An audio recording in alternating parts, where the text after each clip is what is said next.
I'm Joan Dragland, and this is Nelson Today. My guests today are Pam Cooley and John Payne from Vancouver, BC, and Irene McIlwayne of Nelson. These people are members of the Christian Taskforce on Central America. Pam and John spent time in April of this year visiting the Guatemalan refugee camps in southern Mexico. Pam, could you tell us what the Christian Taskforce on Central America is? The Christian Taskforce on Central America is 9 years old, and it is a BC-wide organization that is part of a national network that does solidarity work with people in Central America.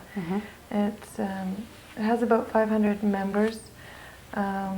We have a newsletter, we do education work, we send delegations to the region to develop relationships with people in Central America. And primarily we do education work here in Canada, in BC primarily, to tell people what's going on in Central America. We said at the beginning that you and John spent time in the Guatemalan refugee camps in southern Mexico in April of this year. John, could you tell us why are there Guatemalan people in refugee camps in Mexico? Yes, I think to understand why there are refugees there, we have to briefly go back to the history of Guatemala to see what has happened to the people over the course of centuries even. When the Spaniards first came to Guatemala in the 1500s, they saw a rich land, but there were people on the land. They didn't think much of the people. They took over the land, killed a lot of people, and pushed the people back into the mountains. Independence came in 1800 from Spain, and at that time too, nothing much happened to help the indigenous peoples. Then in the 1900s, American business interests became interested in setting up banana plantations, coffee plantations, etc. in Guatemala. They needed more land, and they worked with the people who were in charge of the country at the time. And were these native people in charge of the country? No, these would be the descendants of the Spanish people, and with some intermixed marriage with the native people, but mostly of Spanish and mixed descent. But they separated themselves very much from the indigenous people who were of Mayan descent. And so the indigenous people once again were pushed back into the mountains further and had to work for the rich landowners. Their lifestyle didn't improve. They were constantly abused. Over a period of time, they started to organize themselves. Various communities organized. The church was part of this organization. Trade unions were part of the organization. And they gradually grew stronger. Leaders emerged. Leaders among the native people? Among the native people, there were leaders emerging. At this time, the ruling people realized that these were a potential threat to their power. And so a military force developed, which was under the control of the ruling landowners. And about what time in history did this take place? This gradually took place over the 18th and 19th, 20th centuries, becoming more important in the 20th century. As the leaders emerged, they were executed by the ruling class. They realized that the leaders were the people that were the ones that were going to cause them the most trouble. As history continued, there was various periods in which the Indian peoples had more rights given to them, and these usually were taken away in forms of military coups and more severe repression. Then in the early 1980s, there was a very massive repression of the Indian people. The government, run by the military and the rich landowners, decided that they'd have to show an example to the people of who was in charge and what that power meant. So they set upon a campaign of brutal repression of the indigenous peoples in the highlands. About 1 million people were displaced from their homes in this repression. 440 villages were completely destroyed. And in what time period did this take place? This is 8 to 10 years ago, 1980 to 1982. Just within a 2-year period? Within a 2-year period. It was the worst of this repression. It reached its climax, and most of the destruction of the villages was in this time. So a lot of people were killed. 100,000 people were killed during this repression. Another 40,000 were disappeared, which means they were taken by the army and there's no trace of them. So their families still, 10 years later, don't know what's happened to them. As well, about 200,000 people, again of the indigenous peoples who were being persecuted, fled. And after difficult times fleeing through the mountains for several days, they reached Mexico. And they set up small refugee communities. Now Mexico borders on Guatemala? This is the border, the northern mountains of Guatemala border Mexico, and the peoples on both sides of the border come from the same stock. Okay. Of these people, about 50,000 now are organized in refugee camps in Mexico, both near the border and a bit further away, and another 150,000 are spread out through Mexico and are not really known. Their whereabouts is not really known. They've almost been assimilated in some respects into the Mexican culture. So this is where the refugees have come from a continuous brutal repression over the centuries of the indigenous people, the descendants of the original Mayan peoples. Well, with what John has said of the history of Guatemala, Pam, could you tell us what is life like in Guatemala today? As John said, you know, the massacres that happened in the early 80s, they weren't really good for business. And so what happened is a lot of the international communities left because exports weren't happening really, and people weren't making any money off Guatemala. So they took their business and went elsewhere. And so they had to find a different way to repress the people, to keep the people and the land in control. And so A way that was acceptable to the international world? Well, yeah, it had to be more subtle because they couldn't any longer kill people in such extreme cases. I mean, tens of thousands of people were massacred. This is brutal massacre, and the international community got a hold of this. In the press and the media, and the refugees pouring over the border also brought international attention, which made the business leave. So they had to find more subtle ways. What happened was the people that were left over from the massacres were rounded up, and they were put into what they call model villages, and which are situated in the same area where the massacres happened. So in one sense the army came in and massacred them, but then they were seen as saving these people and putting them into, saving these homeless people and putting them into refugee or model villages. Was this similar to us putting the natives here on reservations? Is that a similar idea? It's a form of segregating people, it's a form of controlling and creating a dependence, and that kind of systematic repression, that sophistication of repressing people has come from several countries. The ideas have come from several countries, South Africa, Israel, and others. And in doing research, we can go back and say that some of those ideas have stemmed from the reserve system in Canada.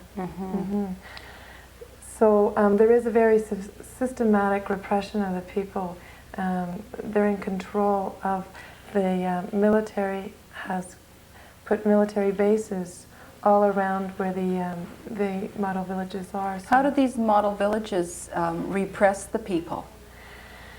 Because there are several ways that are subtle. Because the international people that can come in and they say, well, they have houses, and you know, they have places to live, etc.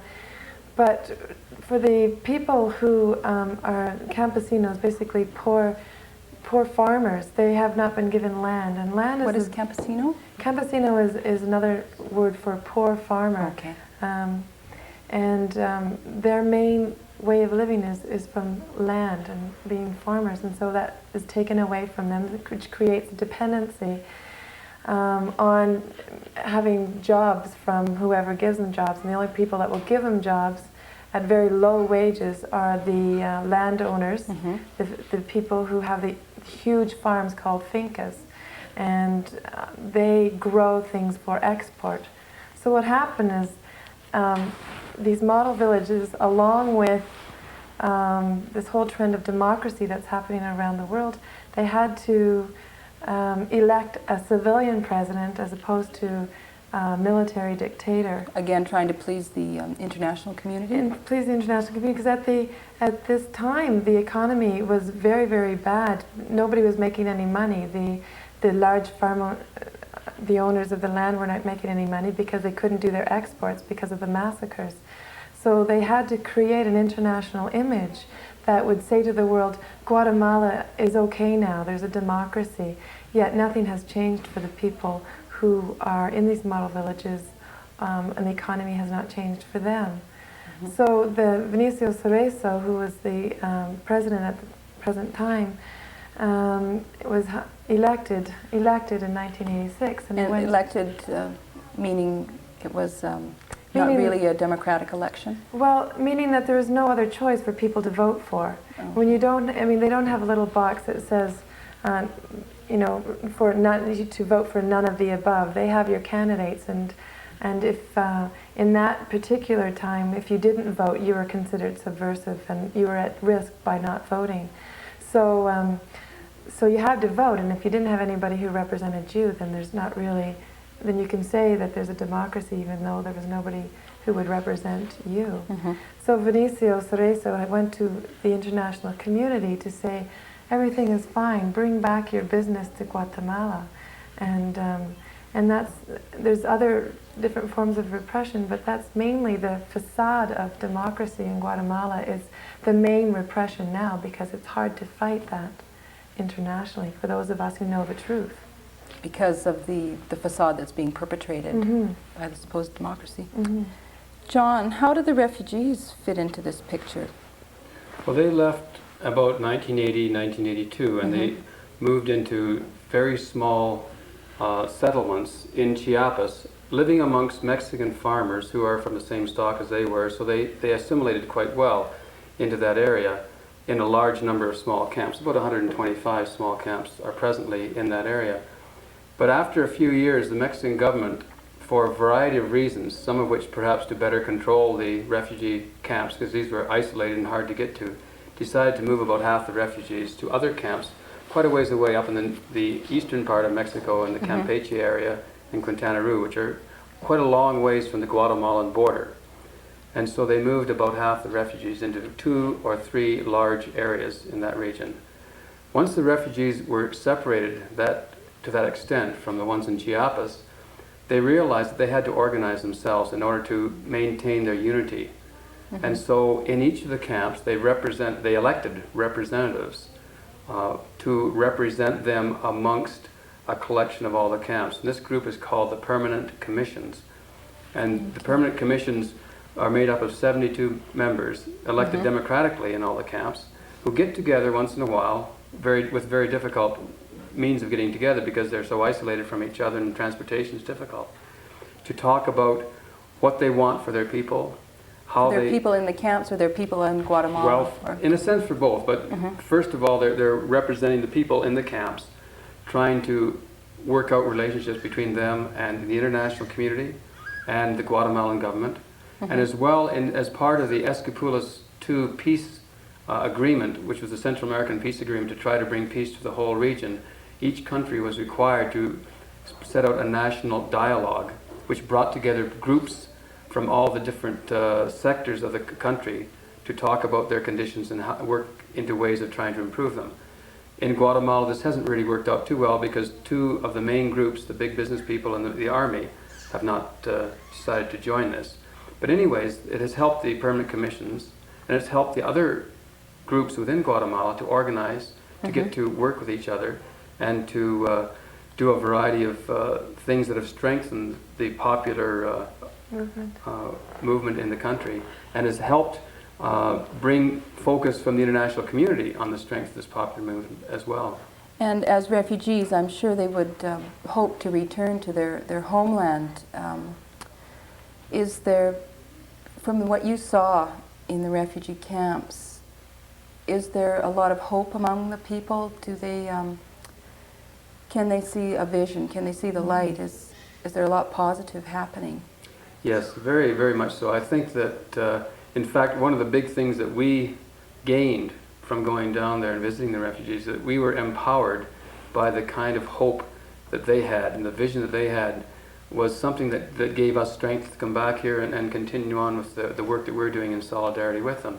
Basically, every group we talked to, the first thing they said is, we want to go back to our homeland, We want to go back to our own fields, our own farms.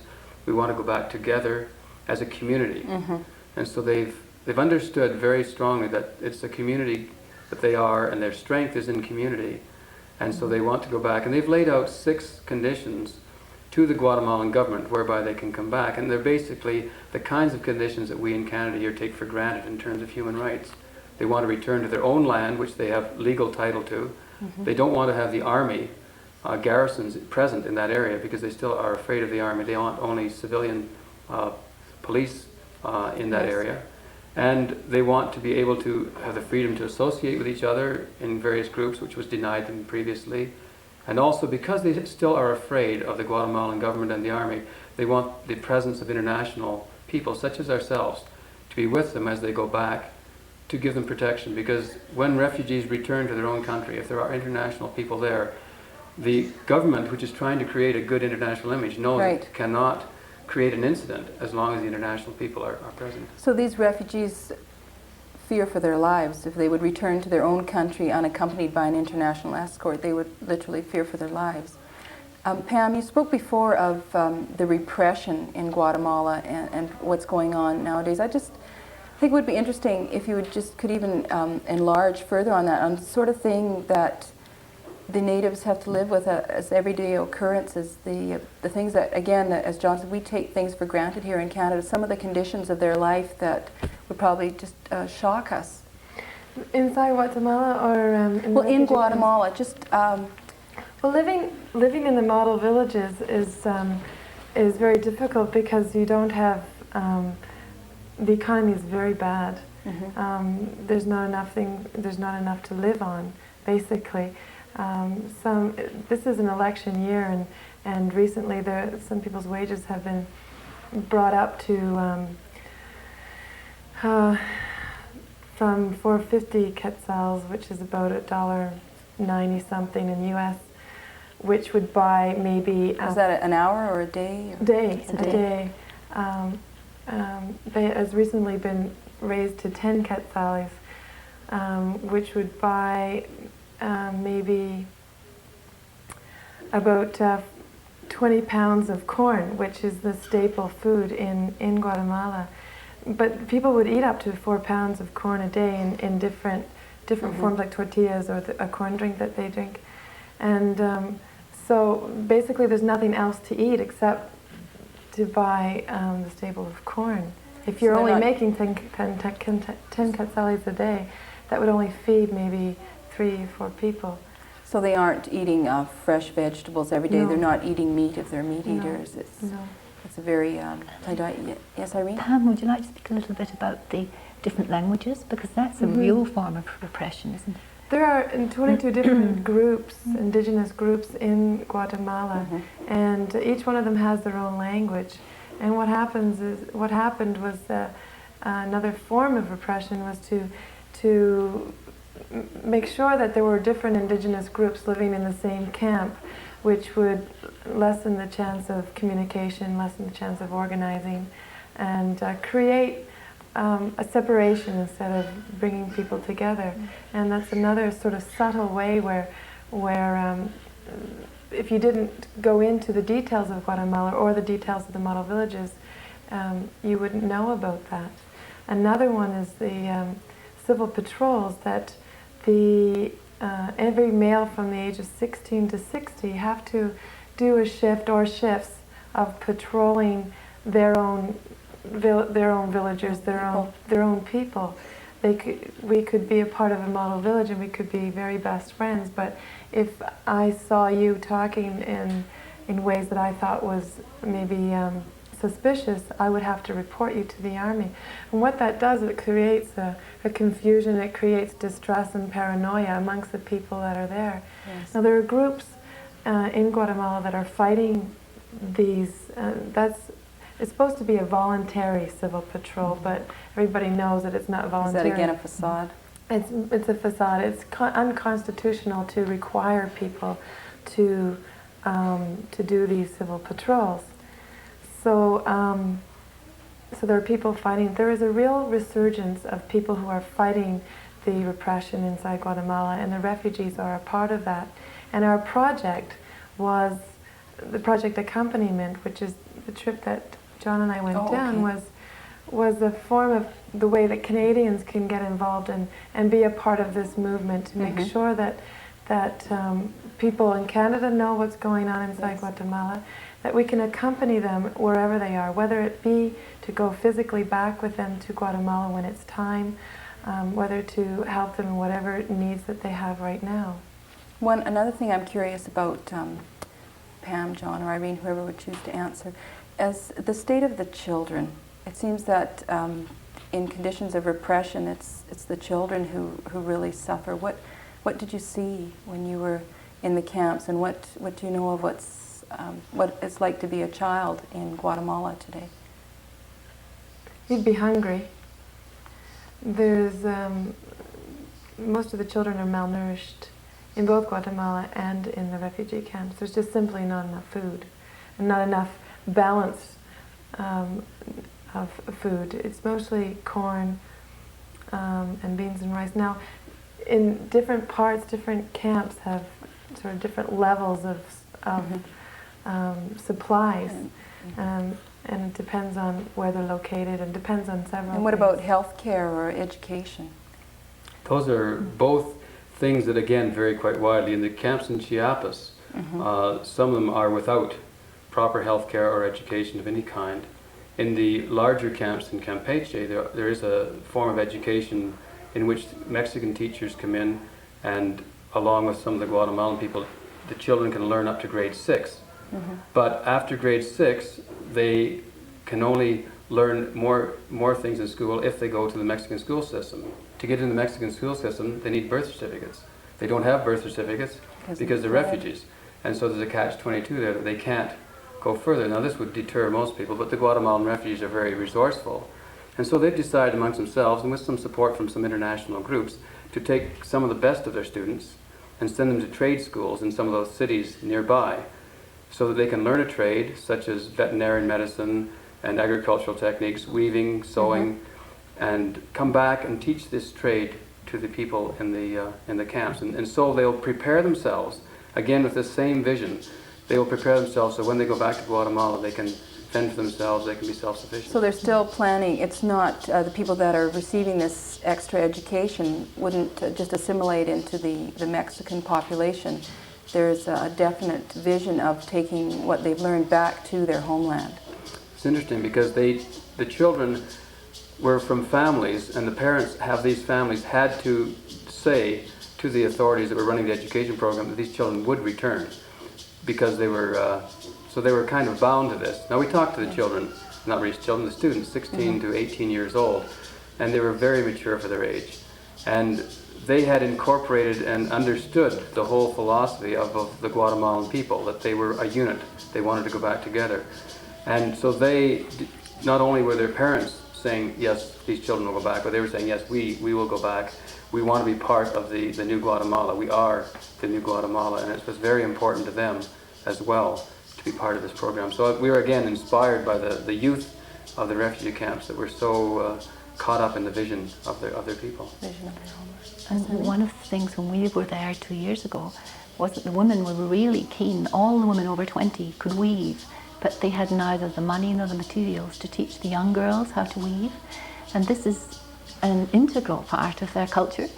And so one of the things that happened here in Nelson was that funds were sought to raise enough money to allow these, to give the people the money to start them off on weaving right there in the schools within the camps. And this was really exciting when we saw pictures coming back and saw little bits of weaving from the children. And they felt that this was very important because this was part of their culture to which they were going to return. That's what I wanted to ask too. How is it affecting their culture? I mean, they're homeless people in these camps right now. Well, not really homeless, but as refugees, and being partially assimilated with the Mexican culture. How is that affecting the culture of these native Guatemalans? Their culture is very strong, and they're not and has a long history, and they're not about to give it up.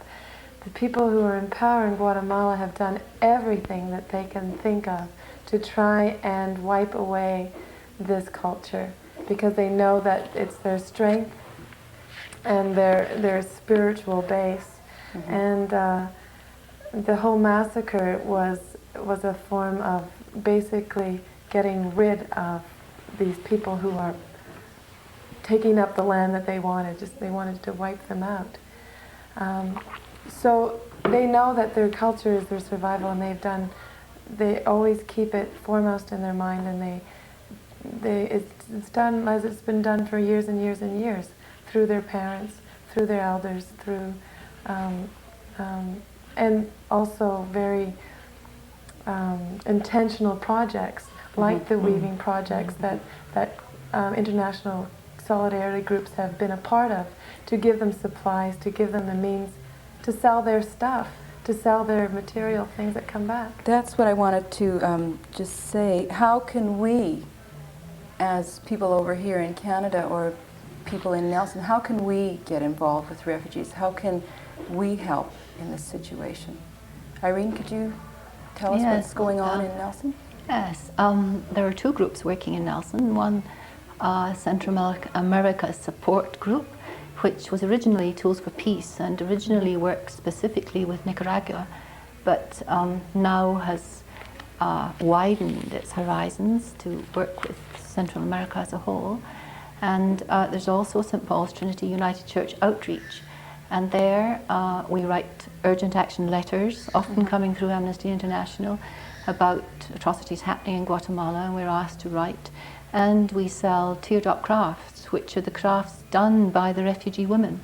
And you sell them at a reasonable price as well. We sell them, and it's a completely non-profit organisation. All the money goes back to the refugee women, and often it's their only means of support.